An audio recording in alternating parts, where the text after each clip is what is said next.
And we'll begin in 5, 4, 3, 2, 1. Hello, Colorado, and thank you for joining us today. First, a brief update on COVID-19 in Colorado. Today, 1,511 cases. That's subject to be updated by 4. We have 833 people hospitalized. That number has been relatively stable at that level for the last few weeks, ranging between 8 and 900. And remember, it wasn't that long ago in early December when we were at 1,600 and really worried about our hospital capacity. We hope that and wish well for everyone who has a loved one in the hospital with COVID-19 that they recover, and many will. We also extend our condolences to those who have not recovered. We've lost 4,281 Coloradans to this deadly virus, and my heart goes out to the families and friends of each and every one. Today we're going to be talking about vaccine distribution, how you get the vaccine, if you're 70 and up, where you sign up. We have several of our partners, some of our larger partners and our partners in equity for vaccine distribution with us today. We have Peter Banco, the CEO of Centura Health. We have Dr. Richard Zane, UCHealth's Chief Innovation Officer, and John Santisteban, the President and CEO of Salud Family Health Centers. These are just 3 examples. We have many partners across the state, but these 3, Centura, UCHealth, Salud, have been key partners in our efforts to get vaccines into the arms of those who are at greatest risk.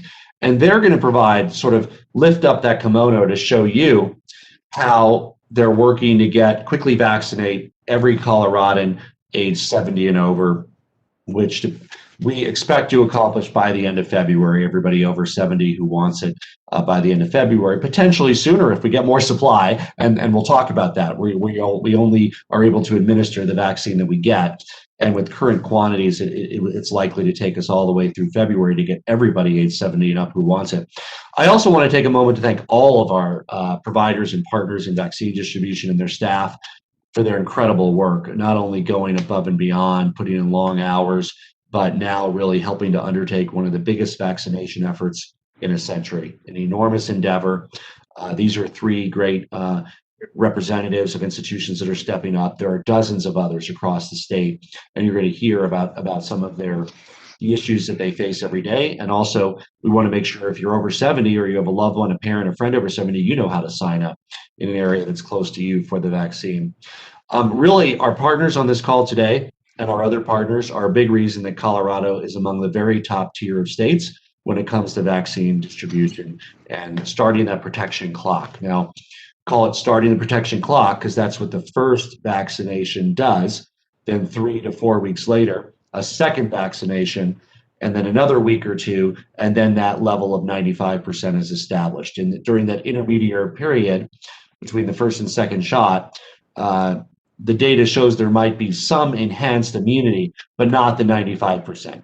It might be 60% or 50% or 70%. There's increasing, but you are still susceptible to the virus at a slightly reduced level until that second vaccine kicks in, the booster, and then a week or 2 later.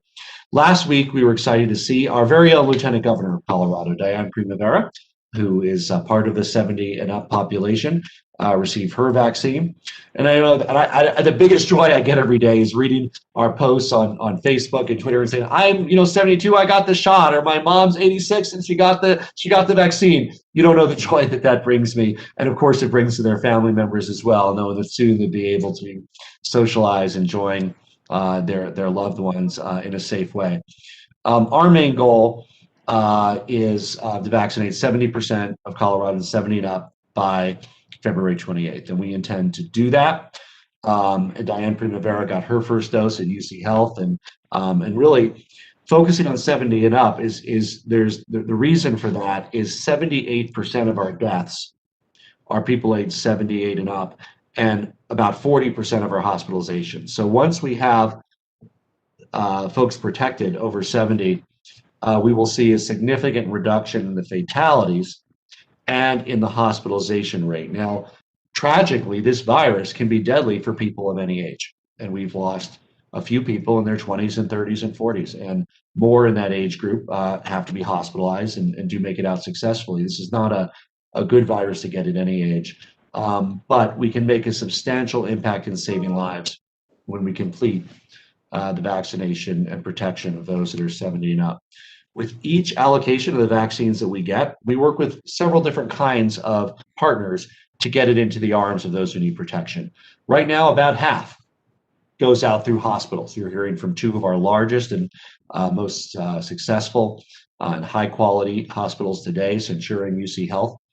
20% go out through community health clinics, and you're going to be hearing from one today, Salud. That's an example of a community health clinic serving our medically underserved, those who are uninsured, those who lack proper documentation, those who don't have another way of paying for their medical services. 20% through community partners like local public health agencies, sheriffs and fire departments. The work in Pueblo is in conjunction with the sheriffs and the police. The work in the San Luis Valley was in conjunction with the fighters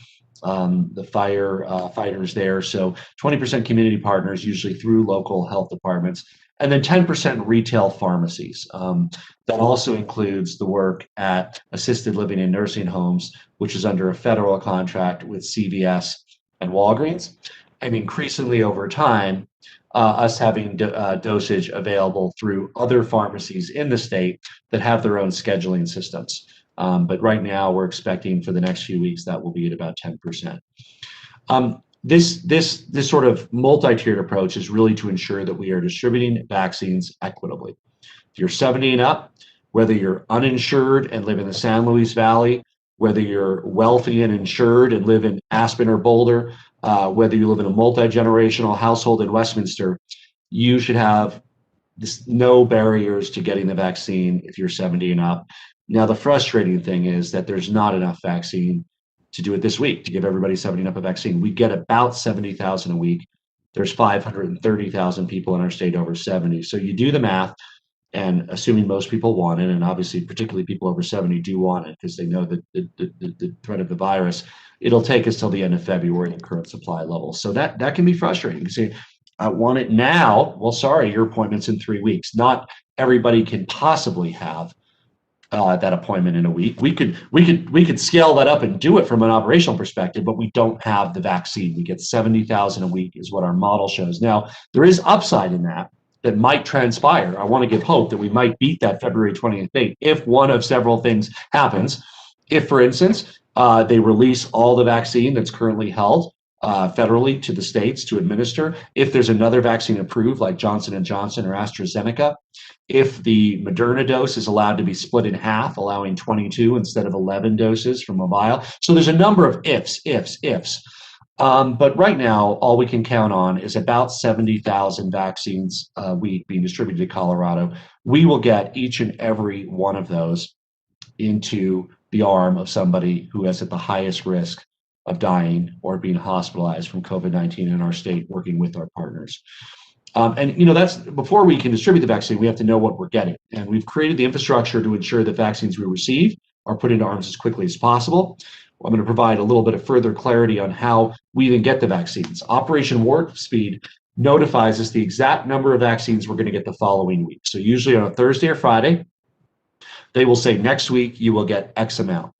We may even receive a notice on Sunday of the exact number of vaccines that we will be delivered later in the week. This week, for Colorado, our state allocation was 39,780 doses of Pfizer and 36,300 doses of Moderna. Now, however, 23,400 of those doses of Pfizer are going to long-term care facilities through CVS and Walgreens that's managed by the federal government under contract. So the state's net allocation of vaccine for this week is about 16,380 doses of Pfizer and 36,300 doses of Moderna. Now, that won't track up exactly to what the federal government tells us they're sending us, because we count every we boost every Moderna from 10 to 11 doses and every Pfizer from 5 to 6 doses, because we want, and in most cases, when measured with precision, that is the quantity that will be able to be administered. The federal government models it based on 5 and 10. We model it based on 11 for Moderna and 6 doses for Pfizer. And the reality is close to that when measured with precision. So if we can recognize 10.8 doses for Moderna and 5.9 for Pfizer.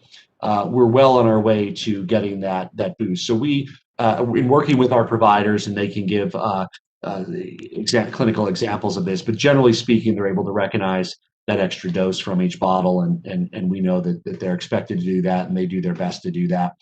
So knowing what we know and when we get it, we only get a few days to determine each week which providers the vaccines go to and how many each provider receives. So we're currently expecting about 70,000 a week. Could go up, could go down, but that includes the doses that go to long-term care facilities. And we're excited that next week, we've been told that we will get an additional shipment of 23,400 doses.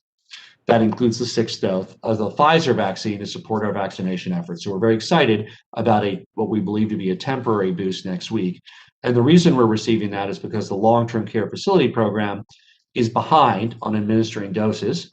And Operation Warp Speed is holding their allocation until they've caught up and freeing us up to be able to use some of those vaccines that were scheduled for people age 70 and up through our partners and our providers. We continue to advocate for the federal program to accelerate vaccinations for nursing homes, long-term care facilities. That is the only piece that is not under state coordination and state management. It's under a federal contract, but we have offered Walgreens, CVS, the facilities themselves, state support to accelerate their schedule.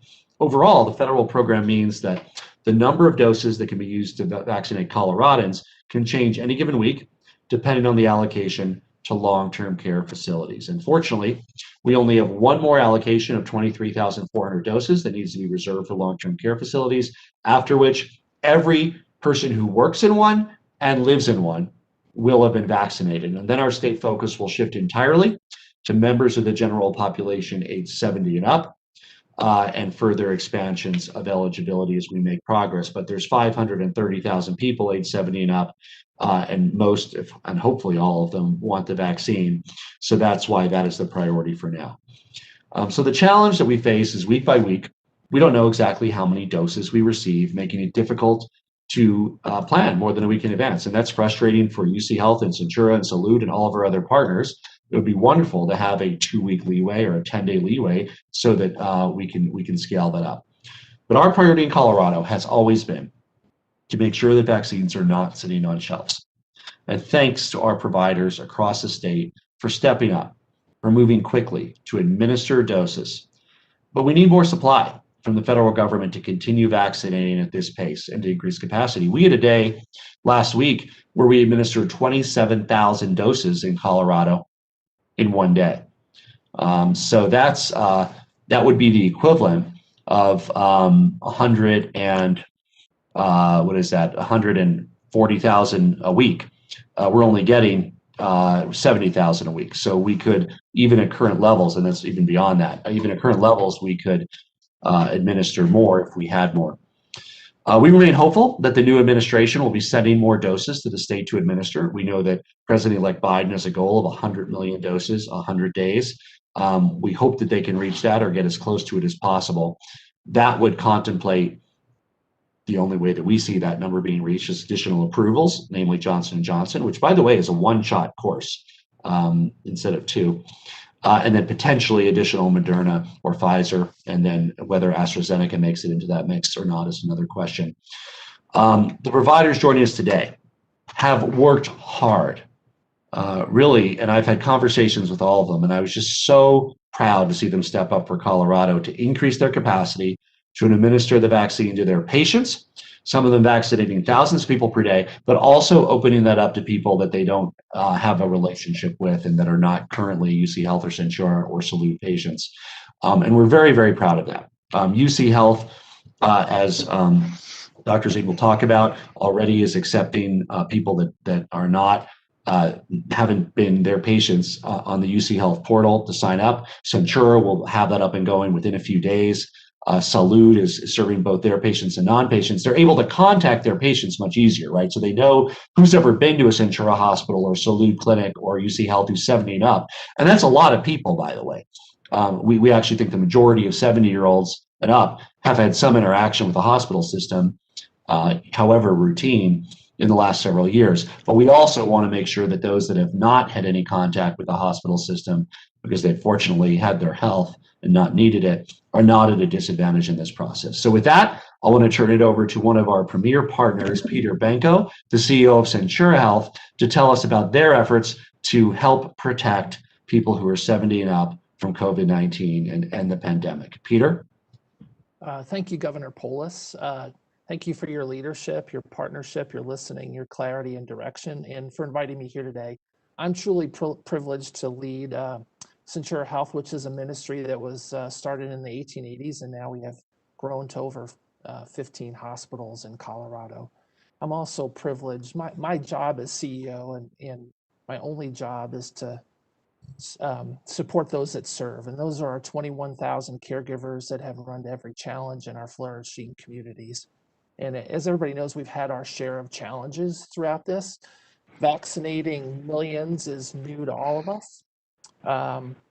Especially in a country that is woefully underinvested in public health over the last several decades. So I'm excited to share some of the details about the work we've been doing internally and with the 70 plus population. You can see the slide. I'd like to introduce you to Emmanuel. Emmanuel is one of our caregivers. He's an immigrant from the Democratic Republic of Congo. He and I have spent a lot of time because my daughter and I had the opportunity to visit the border of his country as they border Rwanda a couple of years ago. He speaks 6 languages. He filmed himself delivering the message on why he was receiving the vaccine in 3 of the languages that he speaks. And his message is very important, as you'll see in a few seconds as I share our internal data. So starting on December 16th, we started to administer vaccines to the Tier 1A and then eventually to the Tier 1B healthcare workers. I received my vaccination on Friday. We've administered 25,736 doses internally. 98% of those that have received the first dose have already scheduled their second vaccine. That represents 60% of our healthcare workers have been vaccinated. We did a survey right before this where we got feedback that about 66% of our healthcare workers anticipated getting the safe and effective vaccine. 92% of our physicians have chosen to be vaccinated. We have higher vaccination rates amongst our physicians, advanced practice providers, nurses, and those in clinical leadership positions. Unfortunately, we have lower vaccination rates amongst our healthcare workers in all communities of color. Black African American caregivers are 44% less likely to receive the vaccine. Hispanic, Latinx caregivers are 22% less likely to receive the vaccine. Our internal numbers mirror those nationally and across many states. We believe our history of systemic issues in the medical community, as well as current stories of misinformation, disinformation, myths, and conspiracy theories, are fueling continued mistrust and building barriers to individuals wanting to get the COVID-19 vaccine. We partnered with the state in November and December and took it upon ourselves to develop public service announcements around similar issues, encouraging masking, social distancing, and washing your hands. We're going to, in the next few days, launch a similar second independent public service campaign around the importance of vaccination, especially in communities of color. So for the next several weeks, if we could go to the next slide, for the next several weeks and throughout the month of February, as the governor talked about, our focus here at Centura for vaccination distribution and administration will be encouraging those connected with, those healthcare workers that are employed, aligned, and affiliated with Centura to get the vaccine, as well as a hyper focused on the 70 plus population. My mother, who's in her 70s, I won't give her exact age, asked me last week, is it safe and effective? She's still working in the school system, and I told her to schedule that. Unfortunately, in the state she works in, she has to go to a football stadium to get it done. And she's not exactly comfortable around being around a couple hundred people, and she'd prefer to have it in a more intimate setting. So I'll talk about what we're doing to make sure that that happens. So starting this week, we're able to administer at Centura vaccines to 9,360 individuals. In 2 weeks, we'll be scaling up and have the ability to accommodate 14,142. 2 weeks after that, 16,608. And at our peak starting February 24th, and for the foreseeable future, we'll be able to vaccinate 22,818 people a week. Like our colleagues, health systems at UCHealth and others, we're ready. We can scale. As the governor talked about, the limiting factor right now is the supply chain of vaccines coming into the system. But please know that Centura Health and all of our colleague health systems are prepared to support you. We have stood up 35 vaccine clinics across the state of Colorado in our community-based clinics and in our hospitals, so you don't have to line up with hundreds. You can get it in a small setting where you can be safe. Our expanded vaccine capabilities required us to invest and hire more than 350 additional people in our workforce. So this is an important endeavor. So we've got to check people in, we've got to draw the vaccine, we've got to administer the vaccine, we've got to document the vaccine, we check you out, we roam and observe you to make sure you're okay to go home. We have added security and we've got information technology to support it. So this week alone, we've extended 7,500 invitations just in the past 24 hours to patients aged 70 and older based on our vaccine allocation this week. We are starting with individuals 70 plus who have an active My Centura Health account, and that's over 275,000 individuals that are 70 and older. So as the governor said, that doesn't truly cover everybody. So we're continuing to work on our plans to both make the vaccine available to members of our community through our website, and you can refer to that there, centurahealth.org/COVID-19 for resources, as well as a call center and other mechanisms for those individuals that don't have access to telephones or the internet. Our incredible 21,000 people are always on a mission and feel called to build whole person care and flourishing communities, and to partner with the governor, the state, local communities, our colleague health systems, and every resident of Colorado to eradicate this virus. Thank you, Governor.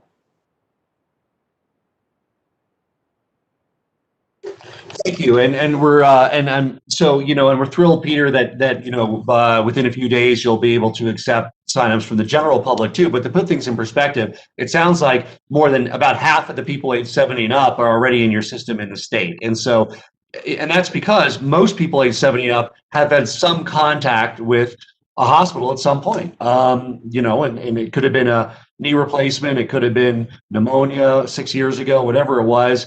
Many people have. For those who haven't, that's why the public portal is so important. UCHealth already has theirs up. Centura will soon. Salud also serves, and all the community health clinics, a subset of people that might not have had interactions with Centura or UCHealth. So these are all together. These really form a way to reach everybody. Of course, the frustrating thing for anybody's grandmother, mother, or yourself if you're over 70 is not everybody can get it this week and not everybody can get it next week because we only get the 70,000 a week. Dr. Zane. Morning, thank you. And congratulations, Governor, and congratulations, Coloradans, because Colorado has done a remarkable job with COVID. It's really almost impossible for me to believe that a year ago or so, I took care of my first patient with COVID, and it's not something I will ever forget. It's also just remarkable and scientifically incredible that we have a vaccine almost a year later. Defies all scientific probability. It's probably the single most important scientific and medical achievement of our generation, and we are beyond proud to participate in vaccinating Colorado. I know that everybody is anxious to be vaccinated, and to concur with Mr. Banco and Governor Polis, we are prepared to vaccinate Colorado, and we are limited by the supply of vaccine, but our guiding principle is not one molecule of vaccine will be wasted, and we do have no interest in having vaccine sit on a shelf. 3.5 or so weeks ago, we received our first supply of vaccine and started vaccinating within 2 hours of that vaccine being delivered. As of this morning, we've vaccinated almost 55,000 Coloradans, 38,000 first doses, 14,000 second doses, and now we're focusing on seniors over the age of 70. And as of today, we've vaccinated more than 12,000 seniors over the age of 70. I know that people want to know the logistics of how to get vaccinated. As the governor mentioned, if you are a patient of UCHealth, you will automatically get an invitation in a randomized fashion to schedule a vaccine appointment. If you are not a patient of UCHealth, you can go to UCHealth.org and push the COVID-19 button and register for vaccination. And if you are over 70 and in the state of Colorado, we will randomize you to begin vaccinating. And just today or last night, we sent out over 600 invitations to seniors over the age of 70 who were not previously UCHealth patients. We have stood up 11 clinics across Colorado for vaccination, and currently today have the capacity to deliver 5,000 vaccines per day or 35,000 per week. So we can do that today. We also have stood up 3 pop-up clinics, partnering with partners such as Salud to bring vaccine to these communities, because it is so very important to think about equity and delivery of vaccine, but also to bring the vaccine to communities, knowing that some communities don't have access to cars, transportation, and maybe even the internet.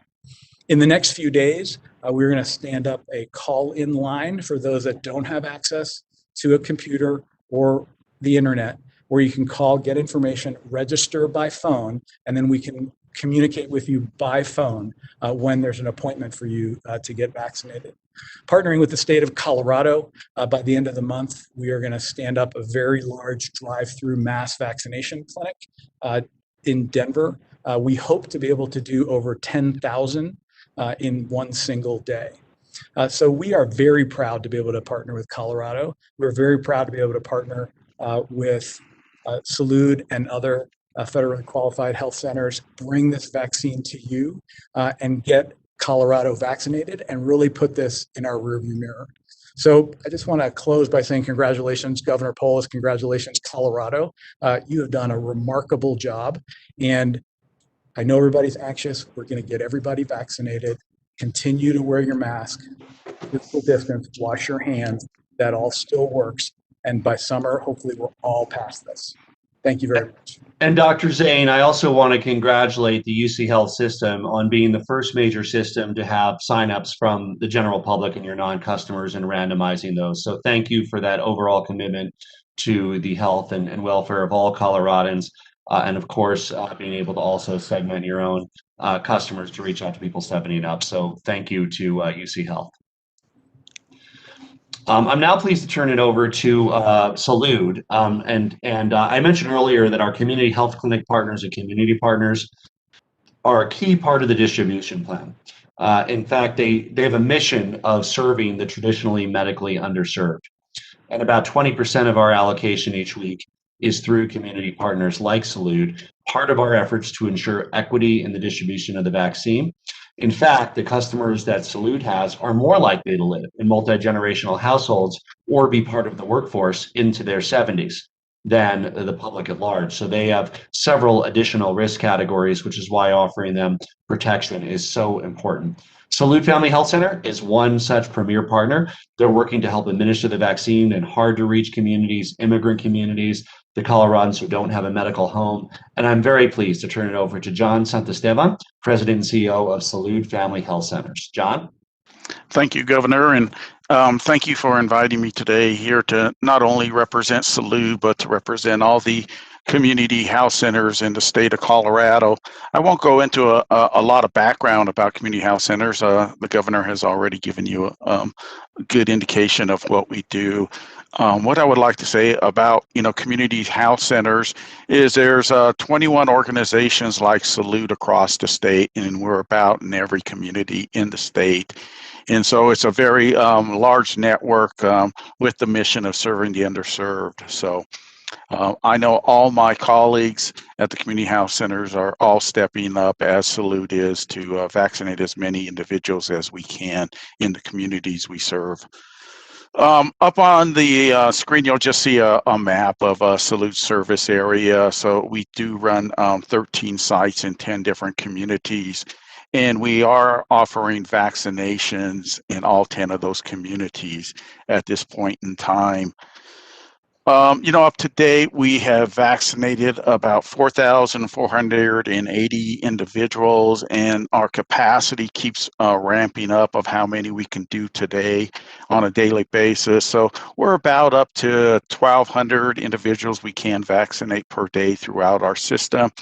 And again, naturally, as you've heard, that's based on the supply of vaccine that is available to Salud. Now, how did we accomplish this? We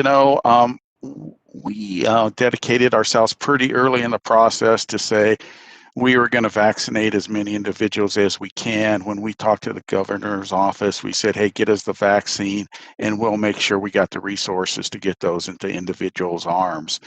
Now, to accomplish that, we have had to repurpose our staff. So that means our staff members that have been doing primary health care and seeing patients and taking care of their daily needs, we have repurposed a good portion of those to do vaccinations. So the downside to that is not as many people are getting primary health care, but we are vaccinating more individuals, which we totally believe that's the right thing to do and to save individuals' lives. So that's what community health centers are doing to make sure we can vaccinate that. We are making a concerted effort to vaccinate individuals over 70 years of age. At Salud, we have 5,000 patients that are in that category. We're working with other local agencies, letting them know that provide services to the over 70 age population, to let them know what we're doing and that we have vaccine clinics available to the staff members they serve. So that's going really well. We're working with local television and radio stations to get the word out that we have our vaccine clinics, and not just the normal TV and radio stations, also ones that tailor to the underserved population basis in the state of Colorado. So that's fantastic. That's happening. As I mentioned, of the 4,480 we have vaccinated, 2,861 of those individuals are 70 to 80 years of age. 643 are 81 to 91, and 60 of them are 92 years of old. So of all the vaccines we've done, 80% have been over individuals that are 70 years of age. So we're continuing to focus on that population base. So this week, in our system, we have enough vaccine in most of our sites to go through Wednesday, and then our allocation ends for this week, except in the community of Aurora, where we are going to be partnering with UCHealth, like Dr. Zane mentioned, on a clinic that we're going to be running on Thursday and Friday of this week. We'll have the capacity there to do 500 individuals over those 2 days. We'll run the clinic from noon till 6 o'clock on those 2 days, and we're really looking forward to it. Salud is responsible for doing the outreach and getting the individuals' names, and then we are going to get that over to UCHealth. They'll do the scheduling and actually do the administration of the vaccine. And this relationship has come with, Salud's relationship with the CU School of Medicine. Hooked us up with UCHealth, and that's how this came about. And we've also been partnering with Aurora Public Schools to provide us space and to help us out with getting the word out on the vaccination clinic. So it's a great model of how healthcare systems can work together to get our community members vaccinated. What I'd like to emphasize is individuals do have to pre-register for the vaccine, and we do have our flyer out that we are sending out to the community on how to register.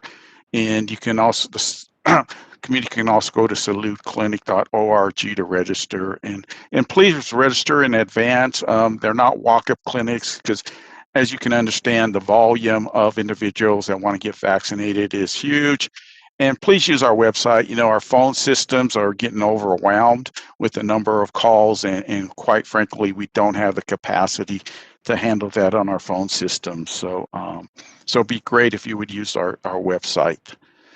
I'd like to thank, the governor's office, the Colorado Department of Public Health and Environment, all the healthcare workers, my colleagues at other community health centers in the state, and specifically the Salud Family Health members, staff members, through their stepping up, their outstanding effort and commitments to combating this disease. So we're going to continue to be there for the state of Colorado, and look forward to helping out any way we can. So thank you very much. And John, thank you for the partnership. We are focused on fair and equitable distribution. That means geographic. It means by income, by race, all of the different factors. We want to make sure we can serve everybody over 70, and then obviously as we expand that, continue that commitment to make sure that no matter where you live or who you are, you have access to the life-saving vaccine. We have many other service providers as well. I want to give a few examples. Denver Health in Denver, working to contact and make appointments with people they've had contact with over 70 who've gotten care at Denver Health in the last 3 years. Banner Health has a location by location sign up in many different parts of our state that you can sign up to receive that. Kaiser Permanente, for Kaiser Permanente members 70 and up, you can visit kp.org/COVID vaccine to complete the sign up. Again, everybody over 70 won't get it in 1 week because we only get the 70,000 a week, and next week we will get that 23,000 more. They'll be used, but unless that quantity increases, it'll go all the way through February till everybody who wants it over age 70 can get it. Boulder Community Health is contacting folks over 70. They've also opened up a way to sign up, and they're opening that up as well. Vail Health. You can go online, Eagle County, make an appointment. SCL Health, very important, covers western part of our state, Grand Junction. They're contacting all of their patients 70 and up who are receiving health care. And again, that's many members of the community. People can also go to the website. You can find all of these at covid19.colorado.gov and then click on vaccine. There are many other provider partners in different parts of the state, so you can find one near where you live. We also every week have the ability to go into communities to do vaccination clinics. So we did San Luis and Center in the San Luis Valley. This last weekend, I want to highlight a vaccination clinic that we held at Zion Baptist Church in the Whittier neighborhood, predominantly African-American church. 150 congregants over the age of 70 were vaccinated and began their protection clock. And I want to thank Reverend Davis from Zion, the Ministerial Alliance, to helping to make this event possible to save lives. We'll continue to identify locations like Zion Baptist Church around the state where Coloradans who might not otherwise have access through community health clinics or hospitals can get the vaccine. The vaccine is free to receive. If somebody tries to charge you, that might very well be a scam. This is administered to you free of charge. With the new year underway, and more vaccines being administered and the hope of more vaccines being delivered to our state, there's a lot to look forward to. Saving lives, ending the pandemic. And yet it's also important to highlight the degree of danger that still faces Coloradans in their everyday lives. Right now, 1 in 105 Coloradans are contagious with coronavirus. That's why it's dangerous to have groups of people get together. If a group of 10 people get together, there's a 1 in 10 chance that somebody in that group is contagious, and it'll spread from 1 people to 7 people. Each of those people might take it back to their home, and you might have 50 cases coming from 1 case simply because 10 people got together to celebrate a birthday or a friendship, which will be able to do again in just a few short months, but still has a high degree of danger associated with it now. So let's continue to wear masks whenever you're around others in public, stay at least 6 feet away from others when possible, and avoid social interactions with people outside your home. If we can do that in this race against the clock, we will vaccinate the most vulnerable, end the pandemic, and allow us to return to our normal lives as soon as possible. Let's be safe, Colorado, and I'm happy to take some questions. Governor Steve Stager from 9 News. Today, the CDC sent some updated guidance based on science suggesting people 65 and older should be moved up in priority for the vaccine. My first question, will the state consider updating the priority level again to fit that guidance? And secondly, you had mentioned the slow rollout of the federal pharmacy program for long-term care facilities. Could the state step in and take over this program if it's not meeting the demands? And at what point do you consider doing something like that?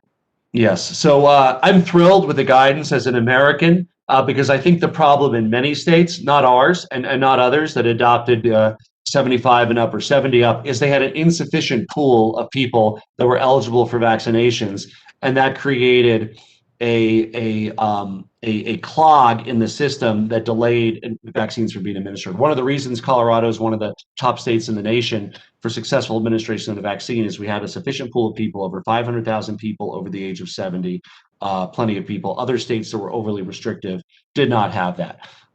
First of all, we do want to prioritize those who are most vulnerable. And there is a difference between a 60-year-old, a 70-year-old, an 80-year-old. People that are 80 plus who encounter COVID-19 have an 8.2% chance of dying. People who are 75 to 79 have a 3.2% chance. 70 to 74, 1.7% chance of dying. 65 to 69, 1% chance of dying. Contrast that to a healthy young person in their 20s. It's no fun to get, but it's a 0.01% chance of dying, right? So not fun, get sick, we'll lose some people. Tragically, at any age, it's a tragedy, but you have a 500 times greater risk factor for people in their 70s and 80s. So we have a good pool of over 500,000 people. We, of course, will be adopting our guidance. We'll be announcing that in a few days. It'll take place in a few weeks because we don't want to squeeze out an 82-year-old for a 66-year-old. That just, again, 8.2% chance of dying over 80, 1% chance of dying 65, eight times greater chance of fatality. These are based on a meta-statistical analysis by age group that was done. We see similar, not identical data in Colorado, but this is the meta-analysis of all the data from international sources. So we will be updating that. We'll announce a date that people 65 and up will be eligible. I expect that date will be in a couple weeks. In the meantime, we want to focus on 70 and up, and even within that group, of course, people in their 80s and 90s. We do have the ability, if we need to effectively supersede and take over distribution at nursing homes and long-term living facilities. The federal contractor would still be paid by the federal government. At that point, it would be a waste of federal taxpayer money, but our priority is getting it done. And so that, if you will, is a tacit leverage that we have to try to advance these. I think the more likely route is what we've taken, which is saying, what do you need to get it done quicker? CVS and Walgreens. We'll help. We're there. Do you need coordination? Do you need nurses? What do you need? But at the end of the day, if they can't meet a time frame that is aggressive to inoculate everybody who lives or works in a nursing home or senior facility, the state will have to step in and, working with those centers themselves, get them the vaccine and establish vaccination programs. And we're actively considering augmenting their ability to move their time frame up by a week or two. Hi, Governor. This is Joe Vaccarelli with Denver 7. Have there been any discussions, or are there any plans to open up more large-scale vaccination sites like we had with testing at like Ball Arena, Coors Field, Power Field? We see they're doing this in Los Angeles at Dodger Stadium. I mean, have we had any of those discussions here in Colorado? So UCHealth on this call today talked about a mid to large-scale vaccination facility that they're doing. But we also know that people who are receiving vaccines value convenience and some degree of intimacy. They don't particularly want to spend 6 hours in a car line to get a vaccine. So there's a role for all of the above, but a lot of the economies of scale that we recognize with vaccine distribution occur in the 500 to 1,000 a day range. There's not a lot more efficiency you get at 10,000 a day than 1,000 a day. Maybe you pick up a little, but a lot of those benefits are really going from a place that might do 50 a day to do 500 a day. So that's the sweet spot, and that allows us to have a greater geographic diversity of serving people, more orderly traffic flow, scheduled. But I think you'll see some of the large scale, but I think most people will do small and medium scale for the vaccine, because there's not a lot of operational efficiency gains between 1,000 a day and 10,000 a day.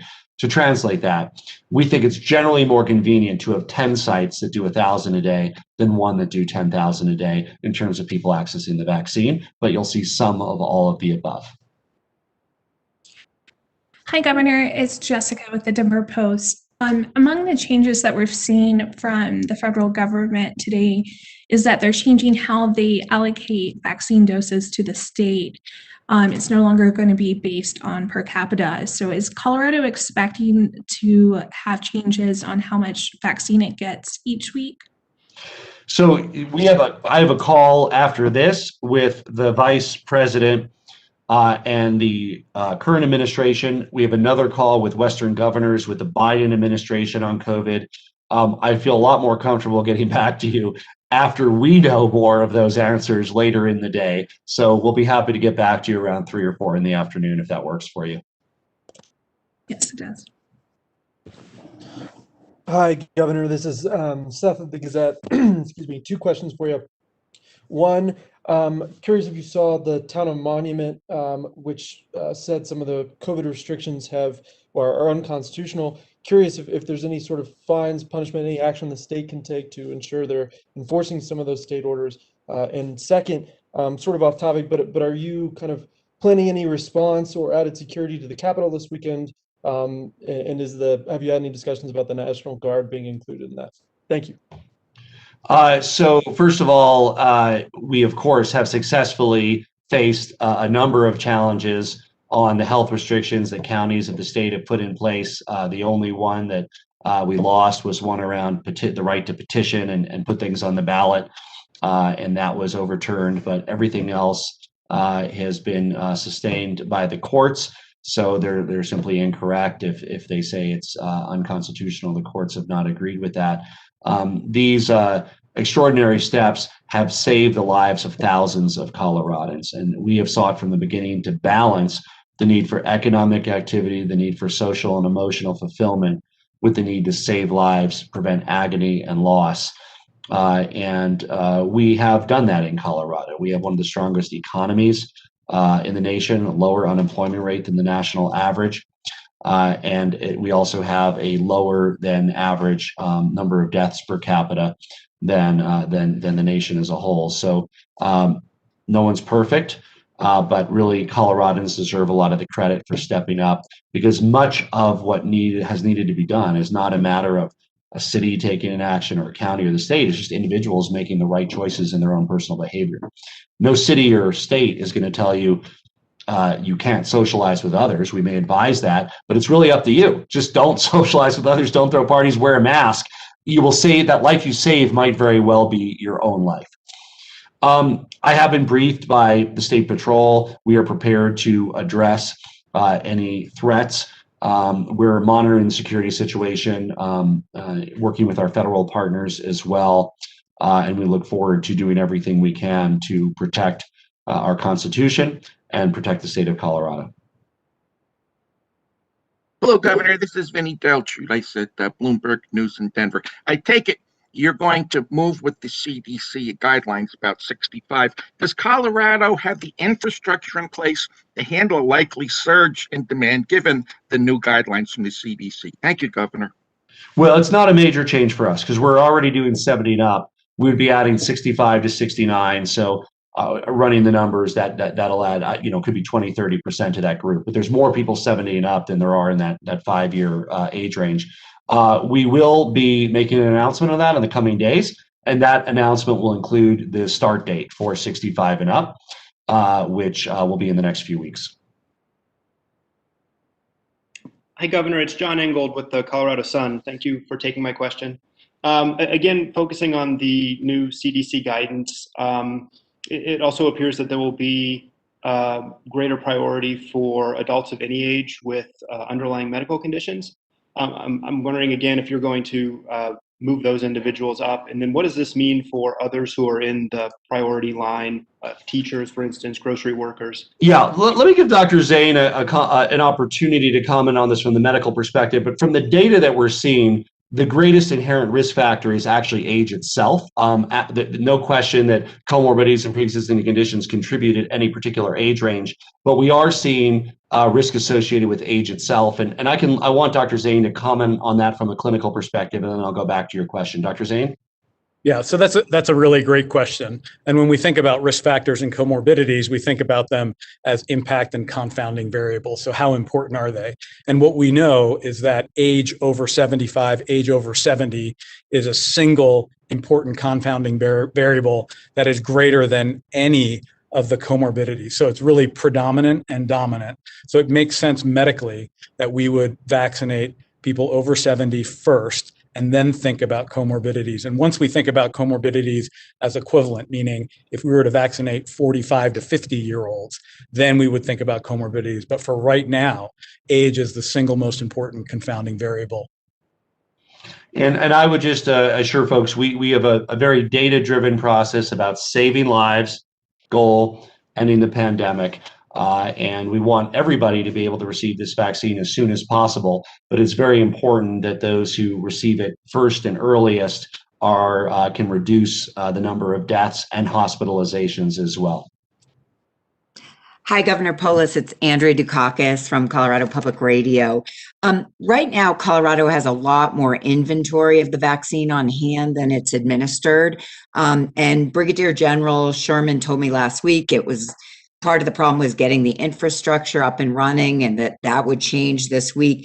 But according to the CDC, it looks like about 45% of the inventory we have received hasn't been used.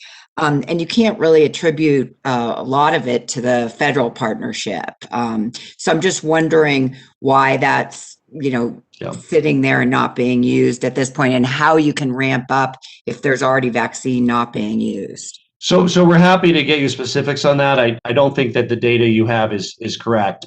We aim to use every dose every week. Now, what that means is on Monday and Tuesday when we receive it, there will be more unused, and that gets used by Sunday of the following week. So if you're looking at Monday or Tuesday data, you might show some unused doses. If you're looking at Sunday data, it should be very close to zero. There might be some Monday clinics. So we'll be happy to, Olympia, after this call, I can have General Sherman or Rick Palacio give you those numbers, but we expect to carry over no inventory from week to week. There could be minimal inventory if they're Monday and Tuesday clinics and they're unsure of supply for that week. Hi, Governor Polis. This is Lori Lizarraga with 9 News. I have 2 questions. The first, I think, is for Dr. Zane. Dr. Zane, you mentioned 600 non-patient invitations have been sent.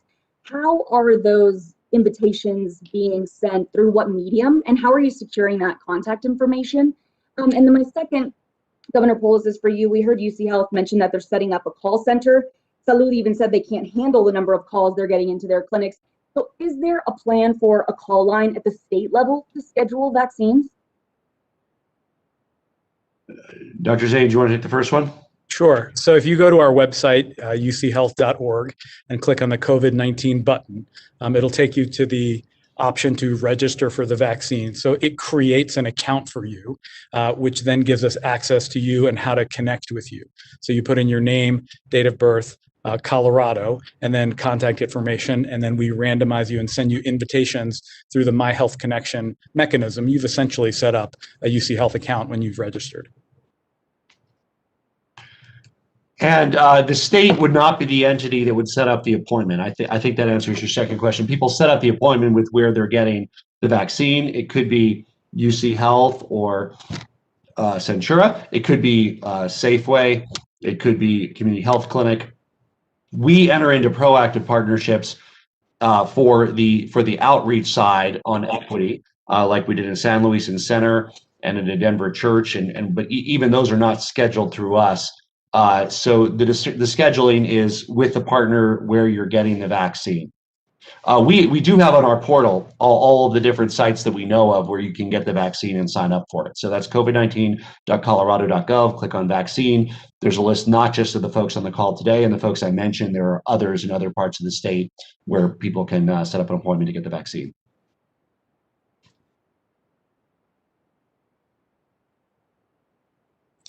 Governor Polis, this is Jacqueline Allen with Denver 7. We're hearing from people, this is not vaccine related, but very much pandemic related. We're hearing from a lot of people whose cars are being towed or booted in condos and apartments complexes because of expired registration. Now, your office has asked for leniency in this area, but we have found that it is not happening. So during this pandemic, when we are seeing delays at the DMV, would you consider placing restrictions on towing people because of expired plates? This should not be happening in Colorado. First of all, we took action to ensure that people can register their cars online. They've been able to do that since April.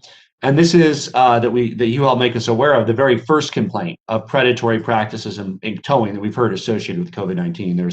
There's always been predatory practices in towing, but this is the first one that's been brought to our attention during the pandemic. We're looking into it, including how we can solve it and prevent additional predatory towing cases.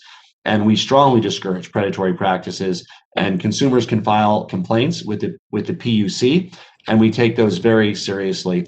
As you've exposed, this can be a racket. People have to pay hundreds of dollars just to get their car back, and it's inappropriate, and we'll take whatever steps are necessary to make sure it doesn't occur in Colorado.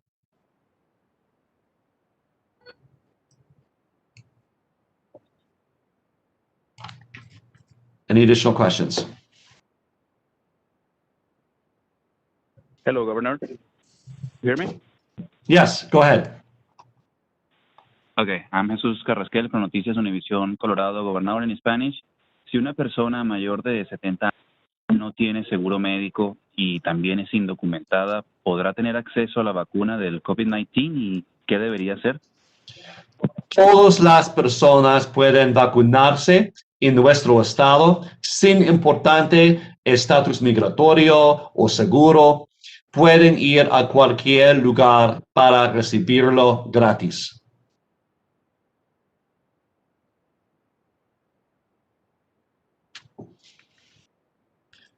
I think there's two more questions. Go ahead. Hello, this is Meg Wingeter from the you've said about wanting to make sure that no doses are wasted, but we heard last week that some some public agencies were saying they'd been threatened with having their access to future doses cut off if they vaccinated people who were in a lower priority group before finishing everybody in their in the higher priorities. So how does that square? Is it like, okay, you have an extra dose at the end of the day, you can give it to whoever you can get into the office, or is that not allowed either? So you broke up a little bit there, but I think I got the gist of your question. We are prioritizing those at greatest risk from the virus in Colorado. Where I think some states have run into trouble is they've had too narrow a list in their prioritization categories, and that has delayed the administration of vaccine. We have well over 500,000 people, some of the medical workers still, and then people 70 and up, probably 700,000 people in the current categorization for vaccination. With that level number of people, there should not be any dosage wasted, and it would be insincere to say you couldn't find somebody eligible when there's 700,000 people that are eligible. That's a big segment of our state population. So we expect that our providers are working to find people that are in those groups that are eligible and are consistent with the desire to save lives and the pandemic. Do any of our providers want to comment on that one?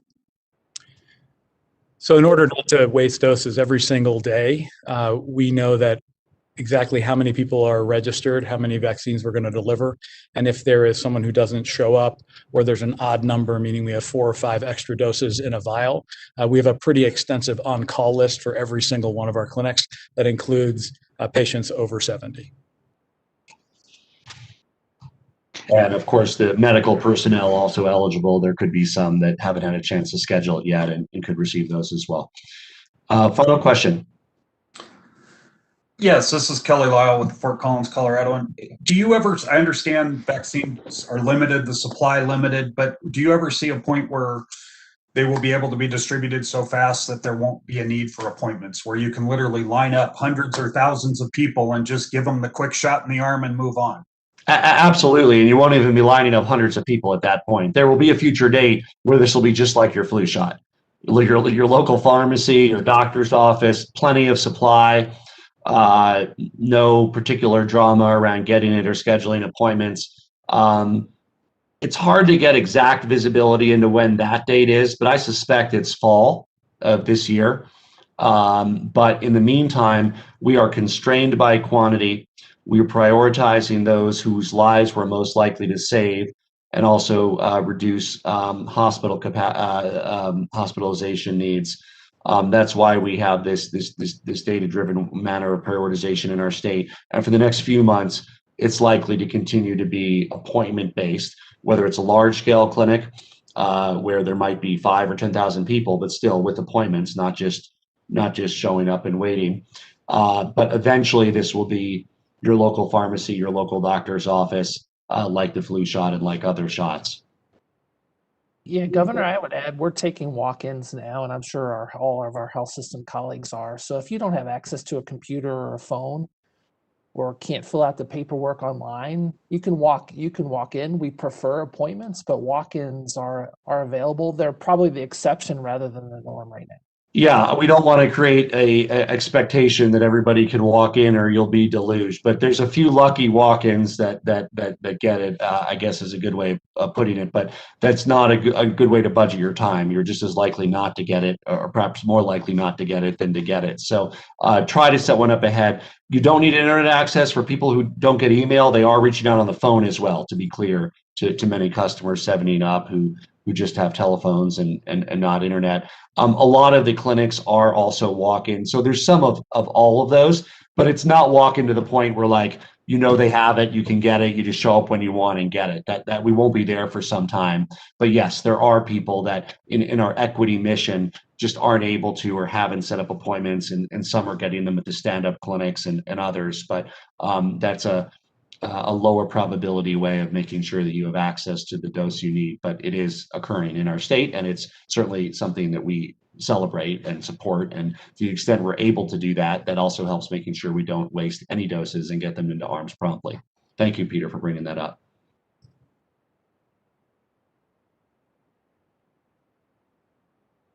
So thank you all for joining us. Let's stay safe, Colorado.